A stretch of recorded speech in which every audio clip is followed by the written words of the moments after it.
Big time, number 9. Diamonds in my teeth, I got a lot of shine. Running up the number, that's a lot of crime. Try to take it from me, must be out your mind.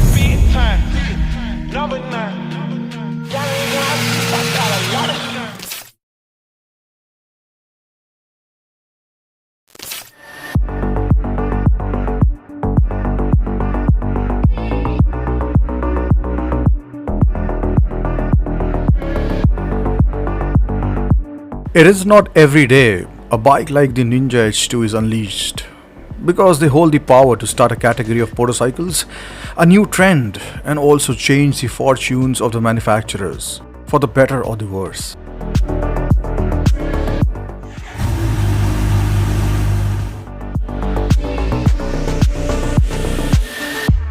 The moment I first saw the Ninja H2 at EICMA in 2014, it blew my mind. Like millions of other bikers around the world, of course. The track-only version, the H2R, were first released and then the road-going H2. It is then a lot of people probably thought that this is the bike they were waiting for, and they didn't even know it. Only the best products can create a demand and a desire out of thin air. Kawasaki had also nailed the tagline, built beyond belief. When industry first on a production motorcycle like the paint that uses a special process to integrate pure silver. In these years, it has become a fabled machine, topping the charts of the fastest production street legal motorcycle in the world.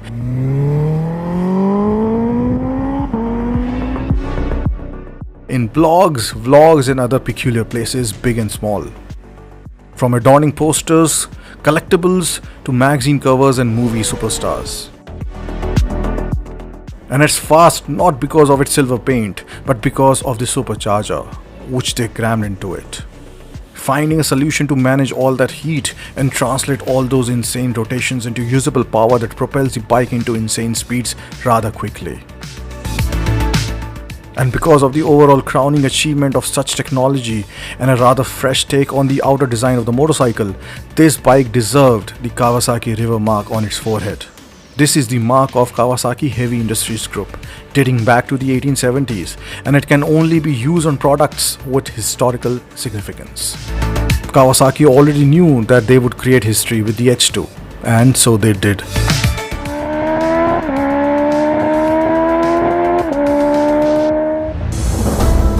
And so, like many of us out there, I also started dreaming. From my first ride of it in 2015 in India for a few kilometers, to riding it around the continent in 2017.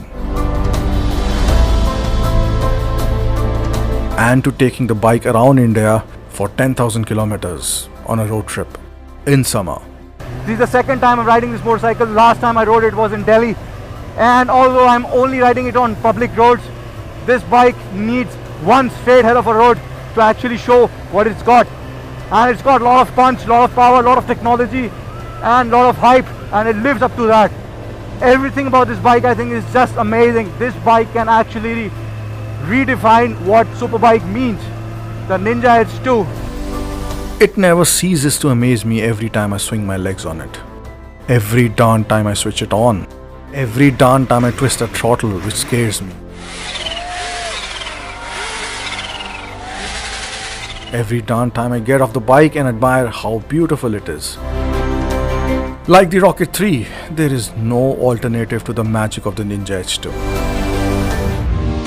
In 2017, I decided to do something which probably no one had done before on an H2. Ride an entire continent. 20,000 kilometers around Australia on these two beautiful machines. Australia was the perfect choice because I was familiar with the country, having done close to 100,000 kilometers there on different kind of motorcycles.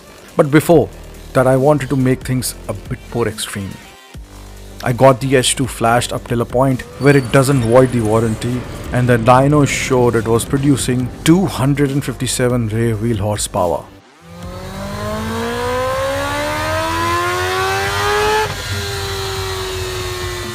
That is a lot of power.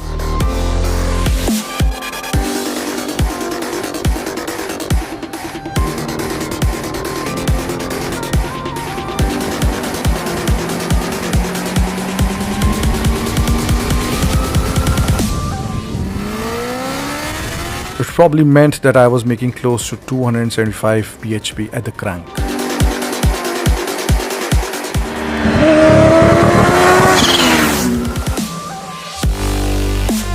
In fact, I got so inspired by the H2 that I decided to create a custom one-off helmet by doing an additive design, 3D printing process over a real helmet, and a bag too. All said and done, it was a lot of fun. Here I must say a bit about my main supporters for that ride.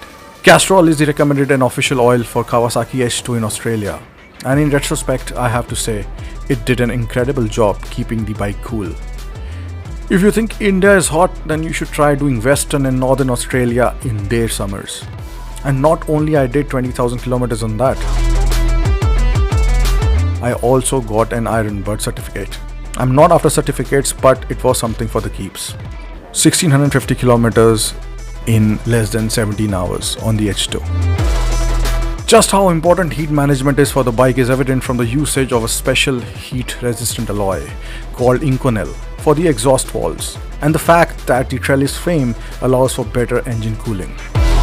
The Ninja H2 also has almost 35% more oil volume, a total of 5 liters, than a normal 1000cc engine, because it is managing heat in the supercharger, the transmission and the engine components.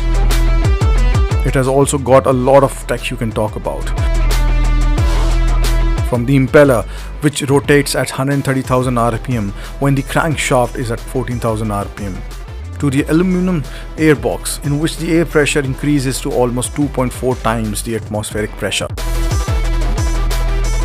From the intercooler-less supercharger created by Kawasaki's aerospace company, to the Kawasaki racing team, which helped develop the unique gearbox with dog rings to make it lighter, smoother and stronger. The H2 was Kawasaki's masterpiece, a show-off of its prowess, something which said, we can do anything.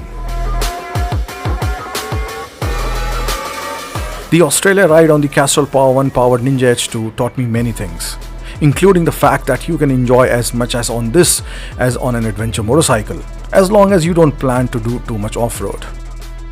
I don't remember how many times I pulled out of a roadhouse in the remote parts of Australia, doing 0 to 150 in the first gear just to hear the chirp of the supercharger.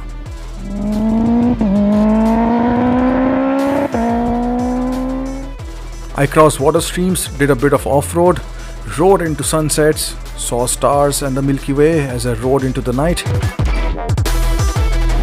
and also did 300 kmph on a racetrack in one of the most isolated cities of the world. All of this in one road trip. Fast forward to 2020 end, it was time again to do something which was a bit off the norm.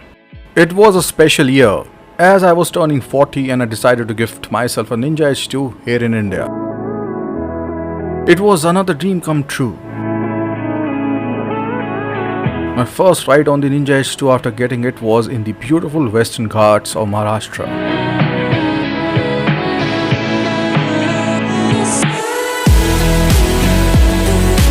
It was a surreal experience riding an H2 again.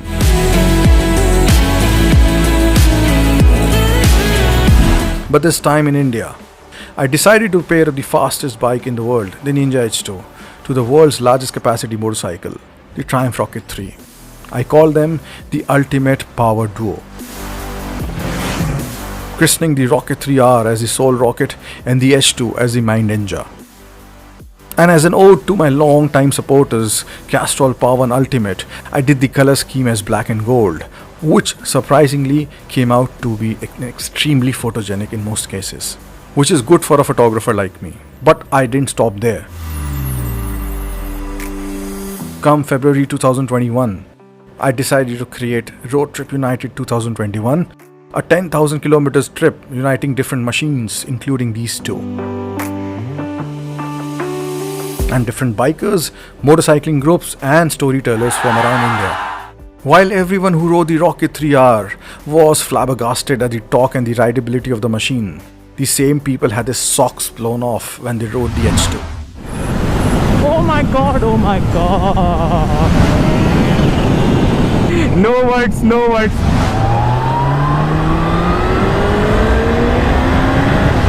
What a feeling, guys. मजा आ गया एकदम. My god, I'm loving this. It reminded me every time what an incredible machine and tech it backs. Starting from Delhi and going east to Kolkata via Agra, Lucknow, Asansol and Burdwan, and down to south to Kanyakumari via Bhubaneswar, Vizag, Chennai, Hyderabad and Bengaluru.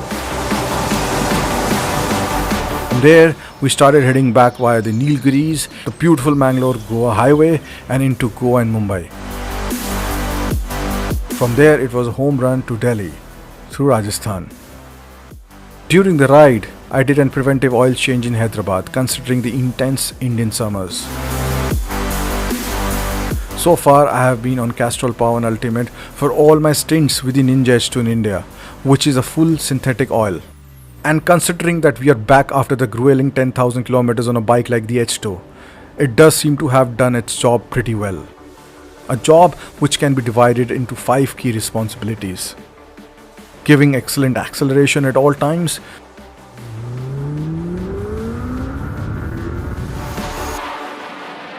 protecting the complex innards of the engine, the transmission and the supercharger, enduring performance day after day on the trip, ensuring that the ride comes across as smooth every time, and last but not the least, keeping that gem of an engine cool.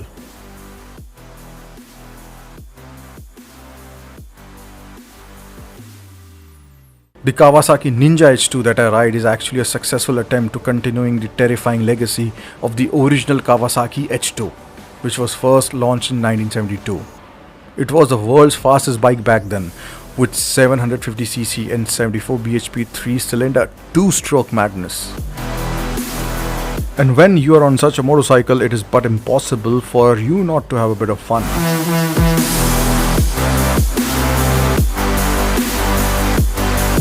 The same craziness is carried forward. And no matter what technology comes later, the current Ninja H2 shall reign in the hearts of millions for decades to come.